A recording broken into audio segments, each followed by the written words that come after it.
Yeah, for his weekly visit every Wednesday at 9:30. Grateful to have Dana Brown on joining us now. All right, Dana, let's start here. You know, and you've mentioned it. We've talked about the sense of urgency. And in truth, every game has to be played with. It feels like playoff atmosphere needs to be part of what the Astros are thinking. How do you explain rookie, given they only get 2 hits, shut out the Astros in Chicago for a team that's got 19 wins? Explain your feelings about last night. Yeah, I mean, sometimes you get these rookies that come out and they pitch and you don't have much information on them. And I think he did a good job of keeping us off balance. And, got there late in the game. Guys started to try to do too much and never got anything going until the last inning. And then, that last inning late rally with 2 outs just wasn't enough. And so you go through this game and you get 2 runs, and it's frustrating. But ultimately, you got to win the series again. I mean, my whole thing is you got to win the series to get back to 500. And once you get back to 500, that's when you go on your runs. Dana, this team, you mentioned about, that you just got to get the clutch hit and trying to do too much. It's kind of been a theme of the team all year. How do you fix that if that's been the modus operandi for the team all year? How do you all of a sudden flip the switch on that and flip the script? Yeah, I don't know if it's like flip the switch. It's more like, look, once these guys start to realize that, look, I don't have to do too much here. Let me just let me get a rally started. Let me take this walk. Let me get this runner over from second. Let me drive a base hit to right field and score the run. We have to start doing those little things, and I'm not saying that these guys aren't trying. Of course, these guys are professionals and they're getting after it. But it's just every now and then there's a lack of concentration where we really got to focus in on maybe just getting that quality at bat and, getting a rally started. Dana, with that, Dana Brown, Astros GM for his weekly visit, joins us. Dana, you mentioned about just getting that hit, not just making sure you get that hit and when it kicks in. Veteran team, a lot of great players. This is A talent. You and I both know with a list of injuries. I get it. But how has this team not figured that out already? With these veterans, they've done it so many times in the past. Why are they having trouble figuring out just to make it simple, to get that simple hit, not trying to pull everything or do what you're saying? How have they not figured that out? We're pushing the halfway point of the season. Yeah, I mean, I think they know what they have to do. I think executing it is a whole different thing, and that's been the struggle. I know I got to get this runner over. I know I got to get this base hit. The point is, you got another guy out there on the mound that's competing against you. You have to execute it. Just like a pitcher may have to execute a pitch, you have to execute this at bat and have a quality at bat. A lot of early contact yesterday. I think one of the things we need to do is, we probably have to talk about like taking more pitches. Grinding out at bats, taking more pitches, forcing the pitcher to work. And I think last night we may have had a different outcome if we would have started to take a little bit more pitches. And even if you go down 0-2, I don't think the guy that pitched against us last night had enough stuff where he could blow us away. I think if you start to take some pitches there, you get in position that, you may get his back against the wall. Dana, I had asked you this about 6 weeks ago, so I'm going to revisit it. We talked about sense of urgency, and you echoed what we had said about, yes, it has to, and you believed your team knew it, but it had to kick in. Well, here they are, 7 games under 500, and you want to get to 500 first, as you had mentioned before the All-Star break, and 10 games out. So do they recognize the sense of urgency even with the number of games left? Yeah, I definitely think they recognize the sense of urgency. You got 89 games left. There is a sense of urgency. I think our guys know it. And I think, we have to get after it. We have to get on this run that I've been talking about that we failed to get on. And so the sense of urgency is there. And I think when you combine the sense of urgency with playing in these games, that's when these guys start, they try to do too much. I think they need to step back, realize that this is a good ball club. We've been sowing good seeds in this organization for a long time. Let the crop just develop. And so ultimately, we have to get into that thought process. And, when it happens, we'll get on the road. 7 games back is not, seven games below 500 is not a ton of games. I think once you get back to 500, you'll see the number of games back decrease. Once that number of games back decrease, you're going to be in a good position. You got Seattle 10 games up. You're going to play those guys 6 more times. And at some point, we'll break through. We need to get it sooner rather than later, but we need to get it. When is it? When is later, Dana, for you? Sooner rather than later. Where's that threshold? Yeah, the threshold for me is you need to get on this run, before the end of July. I've said that before. You can't get into late July and be 7 to 10 games back. You just can't. You have to close that gap. At some point when you get to mid-July, right around the All-Star break. That lead has to dwindle. Whether you get it down to 6 or 5 or 4, you have to get it down. And you don't want to wait until mid-August to start getting hot. Even though I've seen teams blow leads, 7-game leads in September. That can happen. All right. But you don't want to wait for that, because if you wait for that, that's when you end up on the wrong side, in the win column. So ultimately, we need to cut this lead in half. We're 10 back. We need to cut it in half, by the end of July. And then I think you'll see this club roll. Once we get that second win, things will change. But we need to, make no mistake, we need to cut this lead in half by late July. We have to.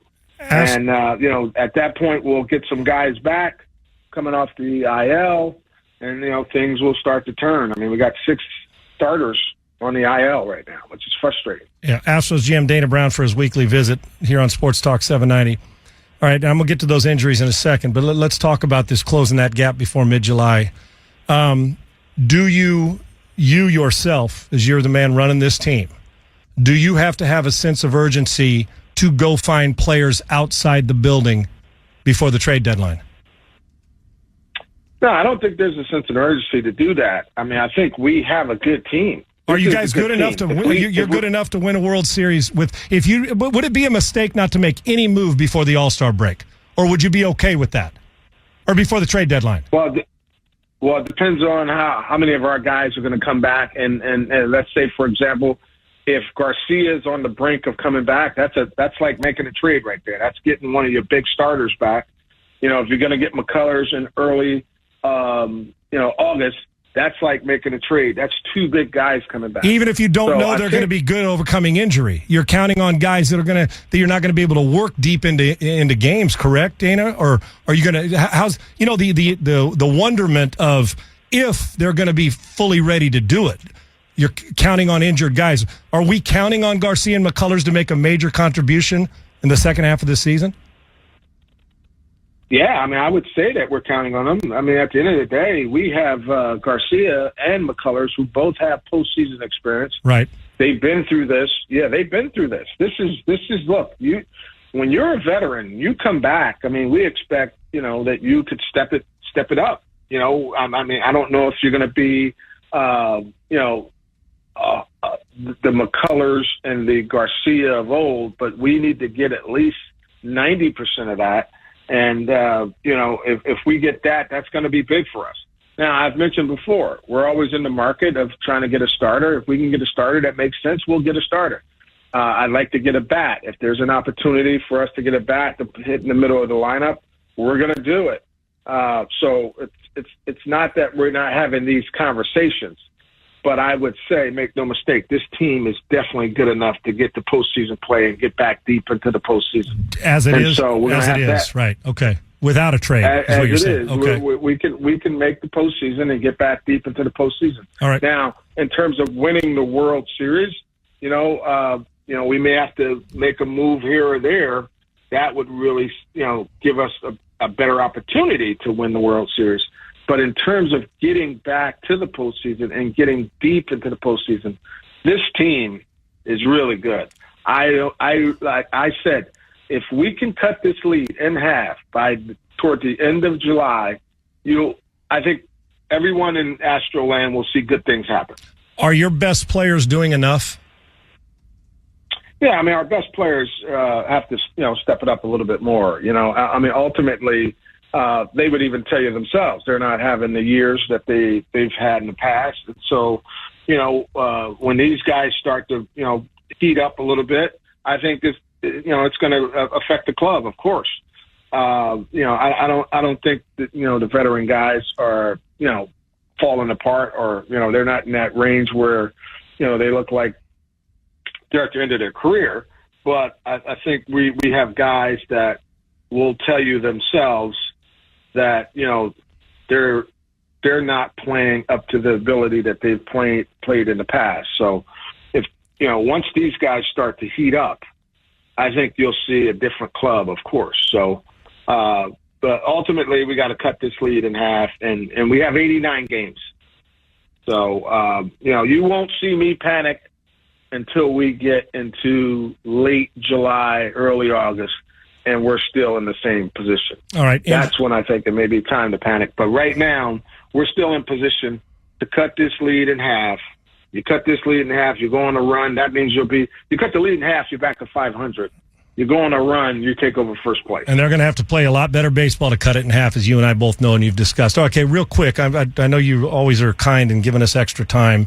Verlander, did going on the IL catch you by surprise a little bit? Did you expect it to be as, I don't want to say severe, but as grinding of an injury as it is? And how long?